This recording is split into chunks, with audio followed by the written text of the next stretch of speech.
அன்பானவர்களே, ஹிஜ்ரி 15ஆம் ஆண்டிலே ரோமானிய பேரரசிற்கு எதிராக நடத்தப்பட்ட போர்தான் எர்முக் போர்.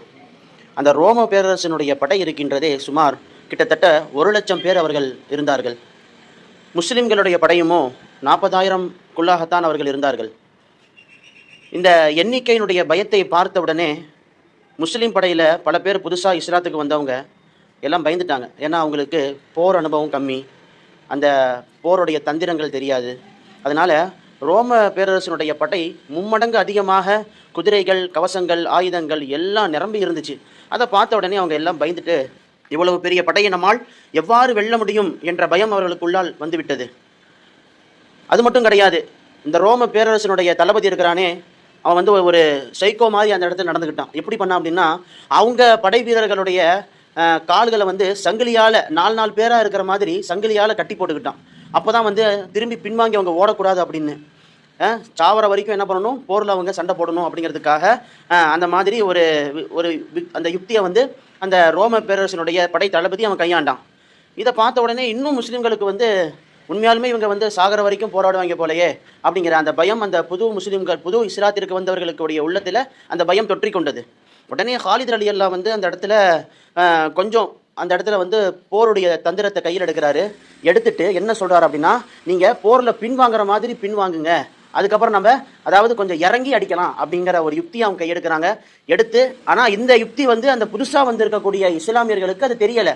இதனால என்ன ஆயிடுச்சு அப்படின்னா, உண்மையாலுமே இஸ்லாமியர் படை பின்வாங்கி விட்டதோ என்று அவங்க எல்லாருமே திரும்பி ஓடி வர ஆரம்பித்தாங்க. அந்த புது முஸ்லீம்கள் எல்லாமே ஓடி வர ஆரம்பித்தாங்க.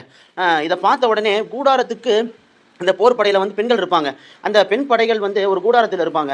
இவங்க அந்த புது முஸ்லீம்கள் எல்லாமே நிறைய பேர் ஓடி வரதை பார்த்த உடனே ஹிந்தா ரலியல்லாஹு அப்படிங்கிற ஒரு பெண்மணியும் என்ன பண்ணுறாங்க, அங்கே இருக்கக்கூடிய கூடாரத்தில் இருந்த பெண்மணிகளை எல்லாம் சேகரித்து கூடாரத்தினுடைய கம்பை பிடிச்சி இழுத்துட்டாங்க.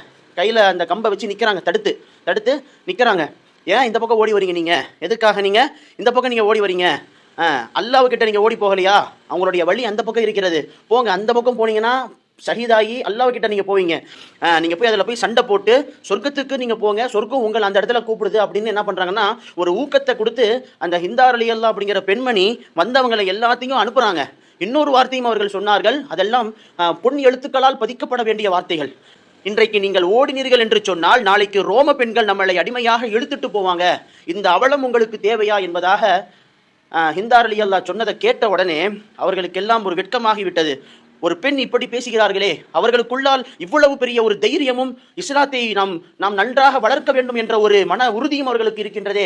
அந்த தைரியத்தை பார்த்த உடனே ஓடி வந்த முஸ்லிம்கள் அத்துணை பேரும் திரும்ப அந்த படைக்கு சென்று பயங்கரமாக போர் செய்தார்கள். போர் செய்து அல்லாஹு தாலா இறுதியிலே நம்மளுடைய இஸ்லாமியர்களுக்கே வெற்றியை தந்து விட்டான். இதற்கு மெயின் காரணம் அந்த ஹிந்தா ரலியல்லாஹு அவருடைய ஊக்குவிப்பு. ஆண்கள் போரிலே பலவீனமாக இருக்கும் பொழுது ஒரு பெண் ஈமானை ஊட்டுனாங்க. இன்றைக்கு நம்ம வீட்டுல நம்ம பிள்ளைங்க தீனை விட்டு வெளியில போறாங்க. ஆனா நம்ம வீட்டில் இருக்கக்கூடிய தாய்மார்கள், மனைவிமார்கள் தங்களுடைய பிள்ளைகளையும் சரி தங்களுடைய கணவர்களையும் சரி பலவீனமாக இருக்கக்கூடிய ஆண்களை ஊக்கப்படுத்துகிறார்களா என்று பார்த்தால் கிடையாது. அவர்களோடு சேர்ந்து இவர்களும் பயணித்துக் கொண்டிருக்கின்றார்கள் தவிர கெட்ட விஷயத்திலிருந்து அவர்களை வெளியேற்றி நல்லதின் பக்கம் அனுப்பக்கூடியவர்கள் மிகவும் குறைவானவர்களாகத்தான் இருக்கின்றார்கள். இப்படிப்பட்ட தாய்மார்களுக்கும் பெண்மணிகளுக்கும் ஒரு மிக பெரும் ஒரு சிறந்த முன் உதாரணம் தான் நம்மளுடைய ஹிந்தா ரலியல்லாஹு அன்ஹா அவர்கள். ஆனா இவங்க இதுக்கு முன்னாடி எப்படி தெரியுமா இருந்தாங்க? அல்லாஹு அக்பர். ஹம்சா ரலியல்லாஹு இருக்காங்களே, நபி ஸல்லல்லாஹு அலைஹி வஸல்லம் உடைய பால்குடி சகோதரரும் சித்தப்பா முறையும் கூட இவங்க ஹம்சா ரலியல்லாஹு ரசூலுல்லாஹ்வுக்கு ரொம்ப உதவி செஞ்சுருக்காங்க. இஸ்லாத்துக்கு வரதுக்கு முன்னாடியும் சரி, இஸ்லாத்துக்கு வந்ததுக்கு பின்னாடியும் சரி நிறைய உதவிகளை செஞ்சுருக்காங்க. இப்படி உதவிகளை செஞ்ச ஹம்சா ரலியல்லாஹு உஹது போரில் ஷஹீதாக்கப்படுறாங்க. அதுவும் எப்படி ஷஹீதாக்கப்படுறாங்க அப்படின்னா, ஹிந்தா ரலியல்லாஹு அப்போ இஸ்லாத்துக்கு வரல. அவங்க வரத்துக்கு முன்னாடி ஹம்சா ரலியல்லாஹு என்ன பண்ணியிருக்காங்க, அவங்க குடும்பத்தில் பட்ட பல பேரை போரில் கொன்று இருக்காங்க. அதனால இவங்களுக்கு அவங்கள பழி தீர்க்க வேண்டும் என்ற ஒரு வெறி அவங்கள்ட்ட இருந்துகிட்டே இருந்துச்சு. கடைசியில் அவங்க என்ன பண்ணாங்க, உஹது போரில் வஹ்ஷி அப்படிங்கிற ஒரு அடிமையை ஏவி விட்டு அவர் மூலியமாக ஹம்சா ரலியல்லாஹுவை கொன்று அவங்களுடைய வயிற்றை கிழித்து கல்லீரலை கடித்து துப்பியவர்கள் தான் இந்த ஹிந்தா ரலியல்லாஹு. இப்படிப்பட்ட ஹிந்தா ரலியல்லாஹுவுக்கு ஹிதாயத்து அல்லாஹு தாலா கொடுத்தான். எப்போ தெரியுமா? ஃபத்ஹே மக்கா அன்னைக்கு மக்கா வெற்றி பெற்ற போது ரசூல் ஸல்லல்லாஹு அலைஹி வஸல்லம் அவங்க பொது அறிவிப்பு செய்கிறாங்க, எல்லாரையும் மன்னிக்கப்படுகிறது.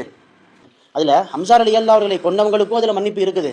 இதை பார்த்த உடனே ஹிந்தார் அலி அல்லா அவங்க மனசில் வந்து ஒரு மாற்றம் வந்து விட்டது. ஓ, இஸ்லாம் இந்த அளவிற்கு மன்னிக்கின்றதா, பாவங்களை மன்னிக்கின்றதா, ரசூல் ஸல்லல்லாஹு அலைஹி வஸல்லம் அவர்கள் இந்த அளவிற்கு இரக்கம் குணம் கொண்டவர்களாக இருக்கின்றார்களே என்பதை எல்லாம் பார்த்து அவர்கள் இஸ்லாத்திற்கு அவர்கள் வருகின்றார்கள். இவ்வளவு பெரிய சேவைகளை எல்லாம் இஸ்லாத்திற்கு ஹிந்தார் அலி அல்லா அவர்கள் செயலாற்றி இருக்கின்றார்கள்.